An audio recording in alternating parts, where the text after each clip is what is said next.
Vou remeter a palavra agora ao presidente da mesa e presidente da comissão, professor Felipe. Boa tarde. Como eu disse, né, a missão da Comissão de Gestão Jurídica é de realmente desenvolver discussões que não somente tragam uma erudição sobre o tema da gestão, mas que realmente tenham, né, uma finalidade prática de profissionalização da advocacia e de desenvolvimento de outras habilidades e competências que, infelizmente, a gente não aprende na faculdade de Direito, né?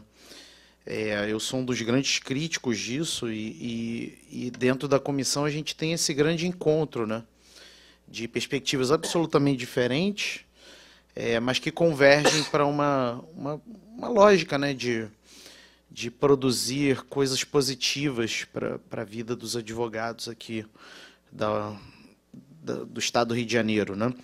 Bom, eu não vou me alongar, eu vou ser bastante breve na minha exposição, e isso por conta de que eu não quero reafirmar coisas que já foram faladas.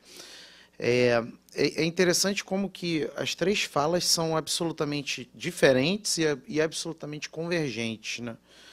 O Ricardo com uma apresentação excepcional de um panorama não somente econômico, mas estratégico dos grandes elementos que envolvem hoje o cenário brasileiro e como que nós, advogados, temos que estar atentos a isso, né?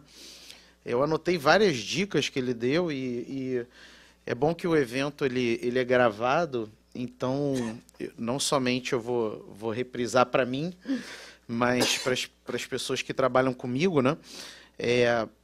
Elementos interessantíssimos. E o Alan ele já traz a perspectiva dos novos nichos de uma maneira crítica e, ao mesmo tempo, oferecendo algumas possibilidades. E o Luciano sempre excepcional também trabalhando essa ideia de conceito elevado, né? E com uma habilidade muito ímpar de começar lá na filosofia e trazer para questões práticas, como o bom dia, boa tarde, né? Eu trago a ideia do Oceano Azul, tá? Isso daí não é algo que eu criei, isso daí é uma das formas de você produzir, né, empreendedorismo dentro do direito. Hoje a gente vive, primeiro, um cenário que as pessoas não sabem empreender dentro do direito, especialmente dentro da advocacia. E segundo, quando a gente observa certas pessoas falando de empreendedorismo jurídico, falam de uma maneira absolutamente motivacional e algumas delas de uma maneira absolutamente irresponsável, né? Porque a primeira iniciativa de empreendedorismo que eles têm, na verdade, é empreendendo com o seu dinheiro, né? É um pouco vendendo cursos de empreendedorismo jurídico, e é o curso que é a iniciativa empreendedora, e não a pessoa, né? Mas, enfim, o fato é que hoje a gente precisa muito dessas discussões, e de uma maneira muito responsável, muito séria, e de uma maneira que seja, né, aplicável tanto para um advogado que está começando, né, o advogado que ainda está iniciando na sua trajetória e que, infelizmente, a faculdade de Direito não vai lhe ajudar, porque se eu colocar marketing jurídico, negociação, precificação dentro dos currículos da faculdade de Direito, o MEC vai me avaliar mal. Tá? Então não é um problema da faculdade XYZ, é um problema do ensino jurídico brasileiro, que infelizmente não é muito sensível ao advogado, né? E você tem um problema prático, né? De que, olha, eu quero ser advogado, então como é que eu faço para desenvolver uma advocacia sustentável, inovadora? A gente tem problemas até de usar uma planilha de Excel de receita e despesa, né, para ficar por aí. Aliás, nem os conceitos de receita e despesa a gente sabe. Até problemas mais graves de matemática financeira, de juros, juros simples, juros compostos e outras coisas. Um dos cursos mais legais que eu fiz na minha vida foi de matemática financeira, Ricardo. Você deve saber, deve ser craque nisso, mas foi altamente instrutivo. Então, o que eu quero trabalhar com vocês é como que você pode desenvolver, dentre diversas oportunidades e possibilidades imaginárias, o empreendedorismo na advocacia. E aí eu vou falar somente de uma ferramenta, dentre tantas outras, mas é uma ferramenta que eu costumo usar muito numa fase inicial de planejamento, que é a do Oceano Azul, né? Todos aqui falaram de alguma maneira sobre a questão de valor, né? Valor, valor, valor, valor. Isso é um conceito que vai ter alguns significados, mas dentro do direito a gente não trabalha a ideia de valor. Ou quando a gente fala valor, a gente fala valor da maneira errada. A gente fala valor pensando em preço. Isso é um problema. Se você mede o teu valor pelo seu preço, você está mal. Um bom advogado é aquele que pensa que o seu valor é muito maior do que o preço. Tá? Tanto é que, em geral, se pensa preço dentro da advocacia, através, né, o principal parâmetro de preço na advocacia é a tabela de honorários da OAB, né? A gente pensa lá mais ou menos o que está na tabela, então meu preço é esse.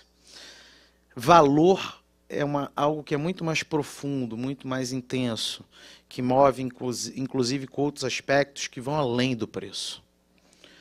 Qual o valor de um advogado que consegue defender o seu cliente, que tem todas as acusações possíveis, mas que o cliente é inocente, mas ele, em função de uma expertise muito ímpar, ele consegue fazer com que o seu cliente seja absolvido? É o mero valor da tabela da OAB? Qual é o valor de um advogado que consegue trabalhar com marcas e patentes nesse cenário tão globalizado? E a China, né? A China é o principal registrador, digamos assim, de marcas e patentes no mundo. Ela tem um tribunal de marcas e patentes que é mais forte do que o STF chinês, para vocês terem uma ideia, né? E qual o valor de um advogado de marcas e patentes? É simplesmente ele colocar lá no INPI, registrar a marca ou a patente, é isso? Não, daqui a 10 anos aquela marca ou aquela patente está segura. E o cliente ter uma perspectiva absolutamente tranquila de que o advogado ele entregou um serviço de alta qualidade a ponto de que daqui a 10 anos ninguém vai impugnar por algum vício de cadastro, de registro, aquela marca. Então o valor é segurança.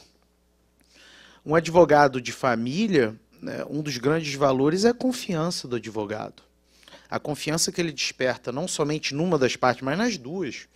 É muito comum um advogado de família ser advogado dos dois, né?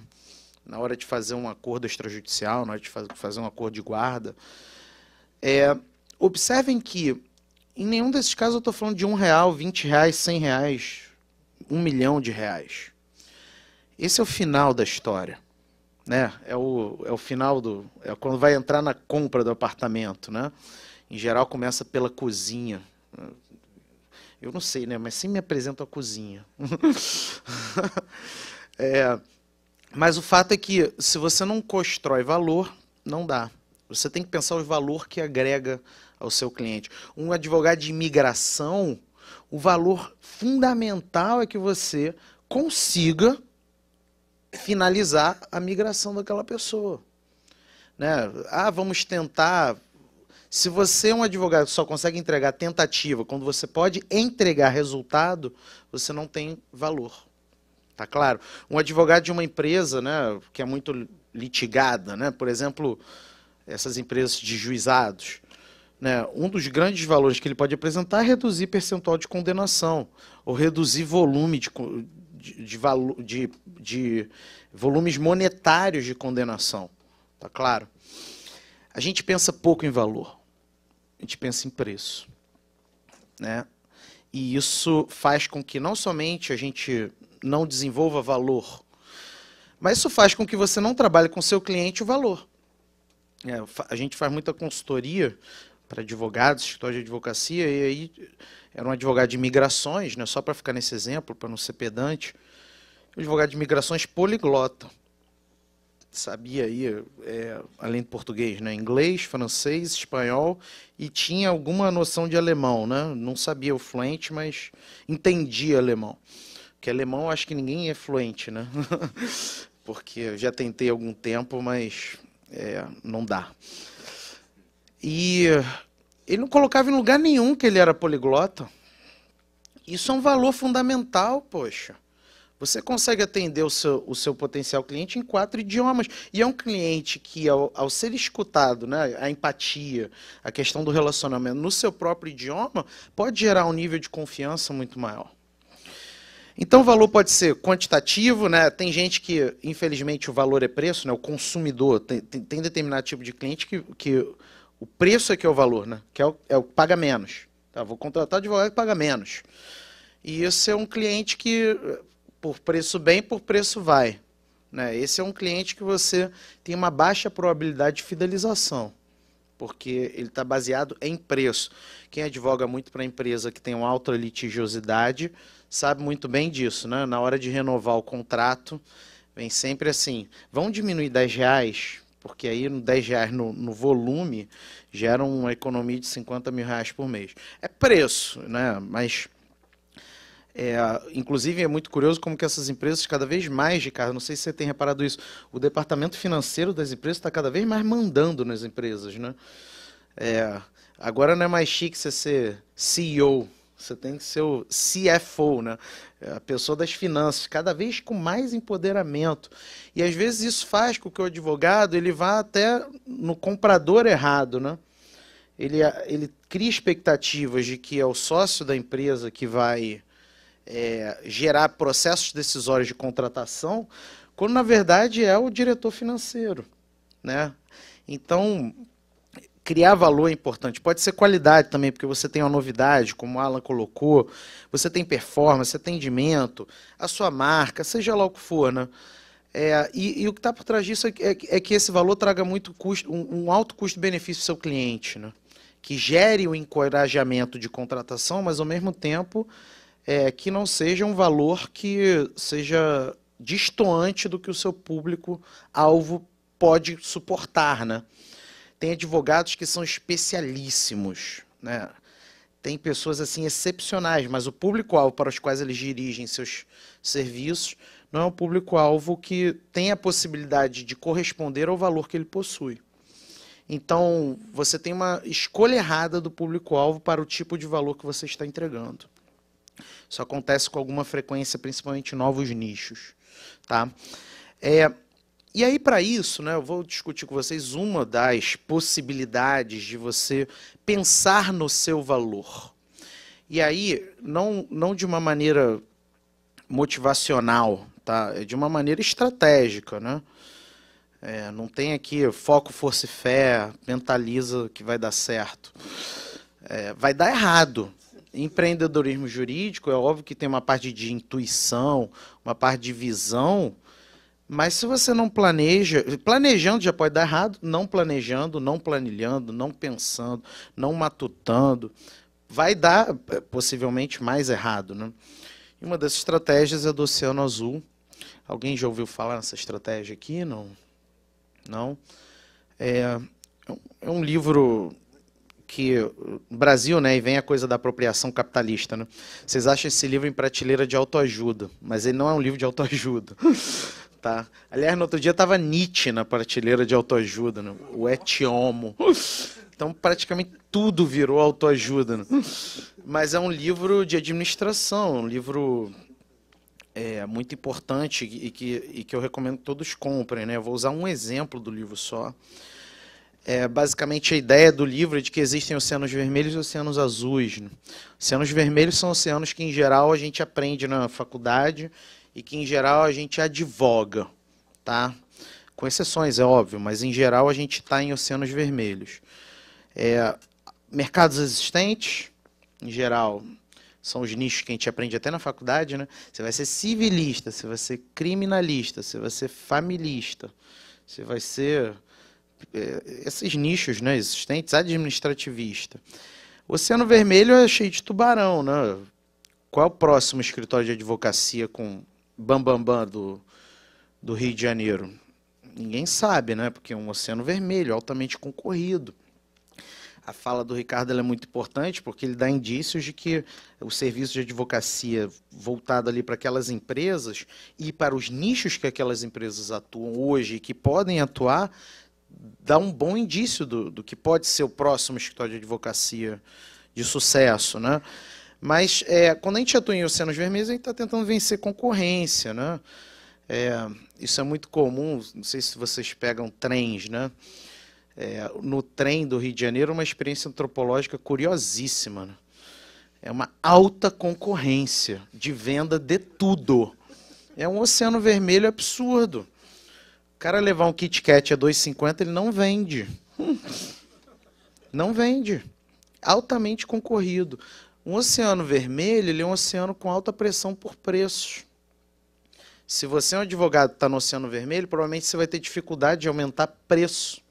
Por quê? Porque o foco no preço turva a ideia de valor. E aí você acaba que, para competir, tem que reduzir, né? Em geral, o cliente, ele inclusive tem uma alta barganha, né? O cliente no oceano vermelho. Se não fizer contigo, se você não baixar e der um desconto, tem um advogado do lado que vai me dar o desconto. Então é um oceano que, em geral, muita gente está. E a culpa não é exatamente do fulano ou da fulana. A culpa é do ensino jurídico desse país, que é altamente careta, para usar essa expressão, para não entrar em coisas mais profundas, tá? E o Oceano Azul é que é o oceano que todos nós temos que estar para desenvolver uma advocacia com mais sustentabilidade financeira, com mais qualidade de vida e com mais, né, previsibilidade. Então, no Oceano Azul você tem novos mercados. Hoje tem muito advogado interessante trabalhando em tecnologia, né? Pegando inclusive certos nichos de startups. Tem advogado trabalhando com moda. Eu fiz uma consultoria para uma cliente de direito da moda. Hoje ele é a maior advogada de moda do Brasil. E é incrível, eu aprendi muito sobre corte de vestido. Você pode patentear o corte de vestido. E para isso você tem que saber a denominação do corte de vestido, tá? Então, bustier tem um valor fundamental. Agora, se você não é um advogado que sabe o que é bustier, não adianta você ir para o direito da moda. Não adianta, porque você não vai ter dicionário para conversar com o seu cliente. Gramática. Tá? Às vezes é mais importante você saber gramática do seu cliente, tá? Do que propriamente, qual é o meu preço. Porque a gramática te aumenta valor. Porque se eu entro numa reunião em que eu não sei o que é isso, o que é bustier, a primeira pergunta que eu faço é o que é isso, aí eu não vou ser contratado, porque eu não tenho valor. Tá claro? Então, esses novos mercados, eles são mercados que exigem isso. Isso acontece também com escritórios de ação hiperconsolidados, que estão no Oceano Vermelho, mas querem abrir um novo nicho. E aí entram nesse novo nicho praticando o que eles já praticam no Oceano Vermelho. Só que no Oceano Vermelho eles já são tubarões. No novo nicho, não. Né? Agora, estou sendo muito demandado para o trabalhista, né? Por causa da vacácio legis, aí os escritórios vão se reestruturar, mas é uma coisa complicada, né? O novo nicho, ou o novo serviço de um nicho já existente, é o Oceano Azul, pode ser o Oceano Azul. É óbvio que a gente tem que tomar cuidado com isso, tá? Eu sempre brinco, quero abrir, por exemplo, as pessoas falam, vou fazer um negócio então que ninguém faz. Isso não é garantia de nada não, tá? Senão assim eu vou abrir aqui uma locadora aqui no centro da cidade de vídeos, porque ninguém está fazendo isso. Então vou ganhar muito dinheiro, né? Você pegar, eu acho que num raio de 20 quilômetros não tem nenhuma locadora aqui no centro do Rio de Janeiro. No centro de Rio de Janeiro tem muita gente, vou fazer promoção sexta-feira para entregar segunda. Não vou ter um negócio de sucesso. Pelo menos não nas variáveis de sucesso atuais. Então, às vezes, as pessoas elas acham que ninguém está fazendo, é porque é um grande negoção. Às vezes, ninguém está fazendo porque não é para fazer. Ou porque não tem condições tecnológicas para isso. Netflix é da década de 90. Lembrem-se disso. Tá? O Ricardo trouxe outro exemplo agora que eu esqueci, que também é da década de 90, 93. GPS. O GPS. Então, às vezes, um elemento disruptivo, ele só adquire um caráter disruptivo depois de décadas. Mas eu tenho certeza que hoje, por mais que eu chame a minha locadora de blockbuster, use uma marca hiper famosa, não vou ter sucesso. Tá claro?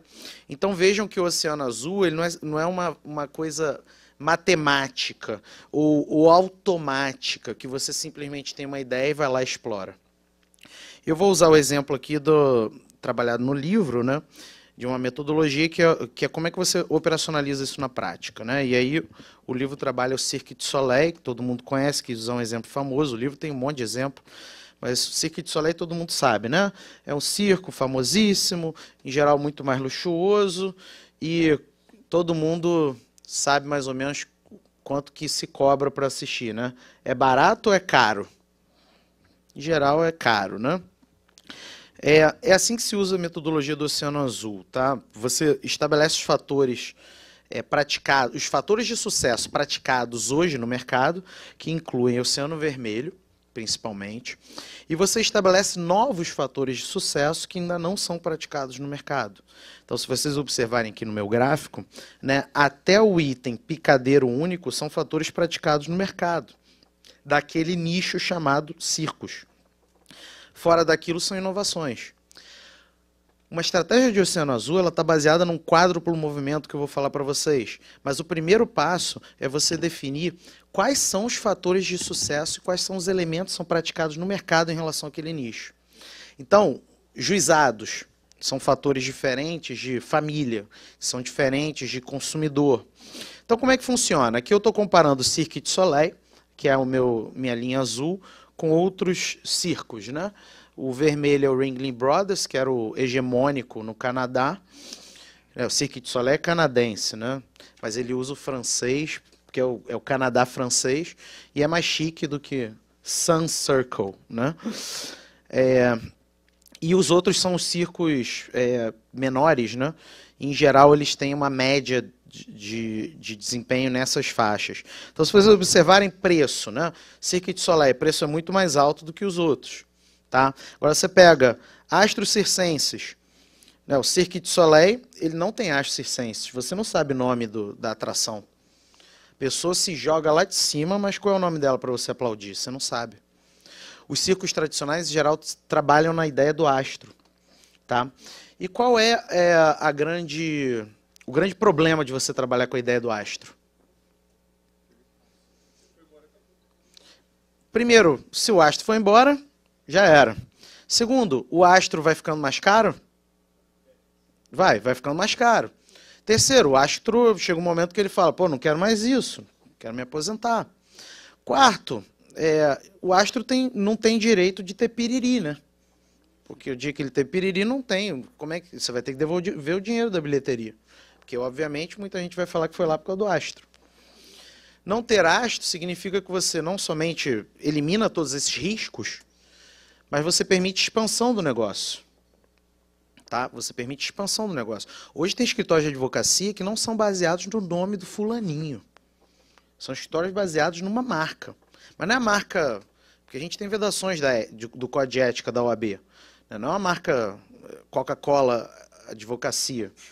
Tá? Mas são marcas que são baseadas, às vezes, em iniciais e não em nomes. E essas iniciais permitem o fortalecimento da marca e não somente dos sócios. É óbvio que os sócios se fortalecem com outras estratégias de marketing jurídico. A gente está falando aqui de fortalecimento de marca. Tá? E o Cirque du Soleil ele faz isso. Isso permite que ele esteja no Brasil e no mundo. Né? Você vai em Las Vegas, tem 7 shows daquele negócio. Você deixa $300 por dia. Tá? $2.100 se você passa uma semana no Cirque du Soleil. Shows diferentes. Por quê? Porque não tem o astro. Isso permite que você trabalhe com pessoas competentes, mas que você não fique com os riscos do astro. Shows com animais? Não tem. Não tem animal. Os outros circos têm. Qual é o problema de ter animal? Custo. Olha o custo de ter animal. Imagina o custo de você manter um leão, para você transportar um elefante. Fora que pega um pouco mal, dependendo de onde você esteja, porque pode gerar problemas de movimentos, né, contrários a isso. Descontos para grupo, não adianta você chegar com 20 pessoas lá que você vai pagar a mesma coisa. Num circo tradicional, isso é um fator de sucesso, é um fator que é praticado. Múltiplos picadeiros, né, o Cirque du Soleil acontece tudo num único lugar, enquanto que no circo tradicional você tem vários picadeiros, está o trapezista de um lado, está o elefante do outro, e tudo acontecendo ao mesmo tempo. Diversão e humor. O Cirque du Soleil até que é engraçadinho, mas os outros são muito mais engraçados, né? Não tem um palhaço muito bem-humorado no Cirque du Soleil. Vibração e perigo. Também o Cirque du Soleil não é tão perigoso quanto os outros, né? Não tem engolidor de faca, não tem o trapezista, né, a 20 metros de altura. E observe, então, que essas foram decisões que fizeram com que o Cirque du Soleil saísse de um oceano vermelho e fosse para o oceano azul. Decisões de ou aumentar certas coisas ou reduzir certas coisas. Não foram tiradas da cabeça, foram feitas com estratégia, não adiantava mentalizar, tá claro? Mas não somente foram decisões de reduzir ou aumentar, foram decisões também de criação. Criaram outras coisas que os circos tradicionais não tinham. Por exemplo, temas. Tanto é que você vai 7 vezes lá em Las Vegas, cada Cirque du Soleil é de um tema. Tem do Michael Jackson, dos Beatles, então você tem uma taxa de recompra alta. Às vezes, um escritório ele não faz uma newsletter e ele não mostra para o seu cliente uma inovação jurisprudencial, como o Alan colocou. E aí você não gera demanda nova, porque você não mostrou necessidade para o seu cliente. Então, essa ideia daqui de criar temas é uma maneira de você criar necessidade. Pô, fui no dos Beatles, mas não fui do Michael Jackson. Agora tem que ir, né? Ambiente refinado. Circos tradicionais, em geral, tem pouco refino, né? É uma coisa mais... aquela arquibancada, né? Cirque du Soleil é feito num teatro, não é isso? É uma coisa mais confortável. Conforto importa, né? É óbvio que conforto por si só não adianta, né? Eu já vi advogados, por exemplo, vou investir no meu escritório. Isso daí foi um advogado que veio para a consultoria lá de Salvador, advogado trabalhista, e ele pegou um guru desse, Falco Força e Fé, de empreendedorismo jurídico. Aí, não, você tem que ter um escritório maravilhoso, você tem que ter um palácio.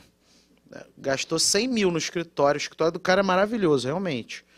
Eu gostaria de morar no escritório dele, nem iria para casa. Só tem um problema, advogado trabalhista de empresa.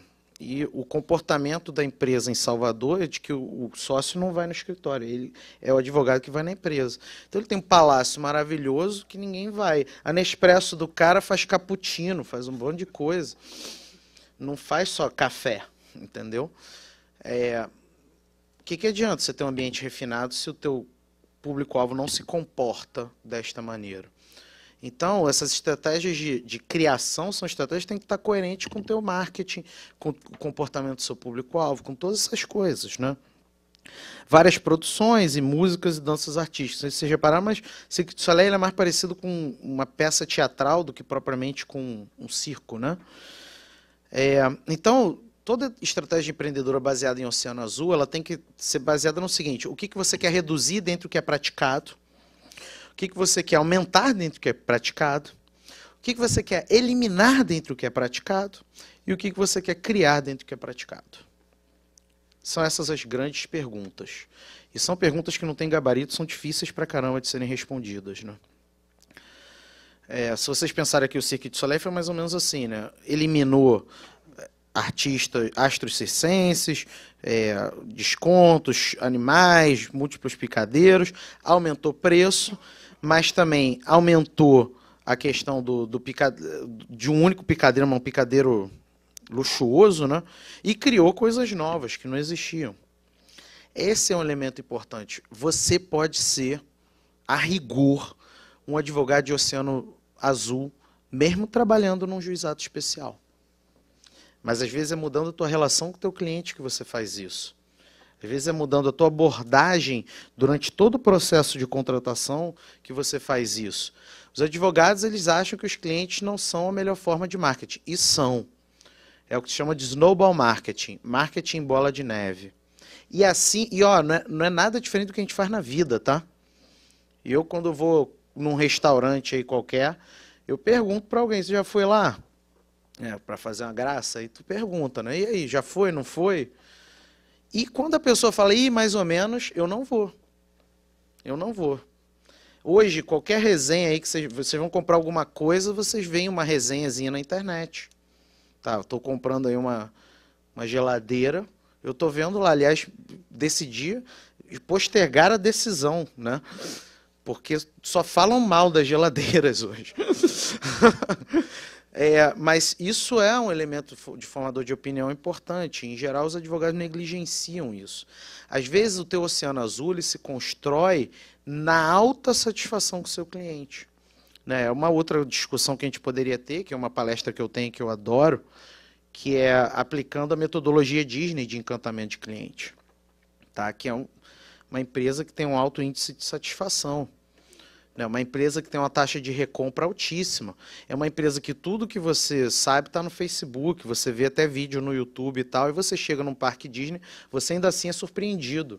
Ela sabe trabalhar com fator UAU como ninguém sabe. Todos esses são conceitos que dentro da advocacia a gente não trabalha. Nem como valor, muito menos no discurso. Tá? No discurso só não adianta também, mas nem no discurso isso aparece.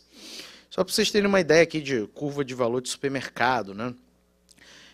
Eu decidi não apresentar uma de direito para não viciar o raciocínio, porque juizado é uma coisa, família é outra, mediação é outra, e você tem várias possibilidades diferentes, é óbvio que não são gabaritos, né? Você tem que considerar, às vezes, que você é um advogado numa cidade pequena, então a tua estratégia de Oceano Azul é diferente de um advogado de cidade grande, tá? Mas só para vocês verem esses elementos, né? Eu tenho uma avaliação que eu sempre passo quando eu dou aula de marketing jurídico, é o seguinte, você quer ser um advogado de direito esportivo, vale a pena você abrir um escritório no centro da cidade e o teu público-alvo é jogador de futebol? Você faz um palácio no centro da cidade, até com heliporto, não vai. Então, até a questão geográfica do seu escritório importa. Tem um amigo meu que agora abriu, advogado de JEC, abriu o escritório dele em frente ao Fórum de Campo Grande. A geografia importa. Especialmente porque o consumidor de JEC, né, ele em geral não tem uma referência inicial de contratação. Né? Ele vê muito o primeiro atendimento ali, vai lá, eles vão te ajudar e tal. E você colocar um advogado em frente ao Fórum, e mais, do Fórum de Campo Grande, onde fica o JEC, né? Você geograficamente permite uma maior probabilidade de procura. Geografia importa, valor importa, estratégia importa, marketing importa. E é possível fazer tudo isso de uma maneira absolutamente alinhada com a de ética da OAB, absolutamente ética, honesta, transparente, e desenvolver uma advocacia de sucesso com base nisso, né? Bom, vou encerrando aqui, para respeitar também a meia hora, todos nós respeitamos, né? E aí está o meu e-mail, e quero, é óbvio, convidar todos vocês a participarem de outros eventos da comissão, né? Passar a palavra aqui para o Luciano, que vai conduzir agora essa parte de debates e de encerramento.